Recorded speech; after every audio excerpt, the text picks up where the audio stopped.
Բարև ձեզ, ես Մարիաննա Ղահրամանյանն եմ, լրագրող, հաղորդավար, մեդիա ոլորտում աշխատում եմ 17 տարի շարունակ։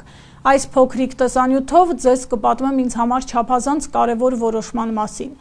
2018 թվականի իրադարձությունների առաջին իսկ օրվանից եղել եմ այն քչերից մեկը, որը պատկերացրել ու գիտակցել է բոլոր խնդիրները, որոնց միջոցով մեր երկիրը անցնում է վերջին 7, իսկ առավելապես վերջին 5 տարիների ընթացքում։ Սամվել Կարապետյանի ապօրինի կալանավորումը այդ բոլոր խնդիրների խտացումն է ու անուղղակիորեն վերաբերում է մեզնից յուրաքանչյուրին։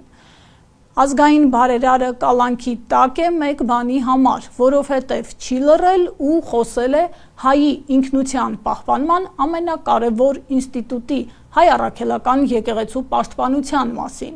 Նրա կալանավորումը ոչ միայն քաղաքական հրահանգ է, այլև պարզ ուղերձ բոլոր նրանց, ովքեր ուզում են հայ մնալ և ուզում են ապրել հայկական Հայաստանում։ Հայկական Հայաստանը հատուկ եմ ուզում շեշտել։ Այս ամբողջի գիտակցումը ու Սամվել Կարապետյանի նախաձեռնած շարժման միջոցով իրական փոփոխության հասնելու հնարավորությունը ինձ բերել է մեր ձևով շարժում և միանալով շարժմանը ես էլ իմ ձևով, իմ մասնագիտական հմտություններով անելու եմ ամեն բան, որ երկրի համար անխուսափելի ու անհրաժեշտ փոփոխությունը տեղի ունենա։